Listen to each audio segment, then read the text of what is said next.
இவ்வளவு பெருசா எடுத்துக்கிட்டேன். ஆனா தூக்கி வச்சதுனால எல்லாமே சாப்பாடு போட்டணும். அந்த சாப்பாடு போட்டதை தூக்கிட்டு அவன் ஆட்டு வந்திருக்கான். காலையில எல்லாம் சுற்றுப்பயணம் முடிச்சுட்டு மத்தியானம் உட்காந்துருக்காங்க. சாப்பிட பாதி பட்டணத்தை கொடுத்தான், ராத்திரி கொடுத்துட்டான், மறுநாள் காலையில மீதி உள்ளதை கொடுத்துட்டு ஹாயா இருந்தான்.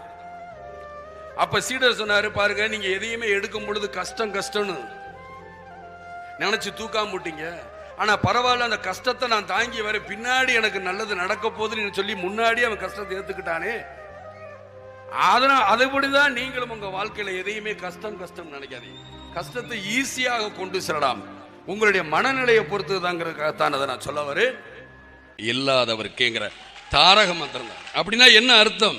நீங்க 4 பேருக்கு உதவி பண்ணுங்க தான் சொல்றேன். உங்களை திரும்பவும் கெஞ்சி கேட்டுக்கிறேன், உதவி பண்ணுங்க. நான் தர்மம் பண்ணனாலதான் இன்னைக்கு என்னைய அசைக்க முடியல. ஏன்? தர்மம் தலைகாக்கும், தக்க சமயத்தில் உயிர் காக்கும்னு பாடியிருக்காங்க. அப்ப தர்மம் தலையாக்கும் படத்துல எம்.ஆர்.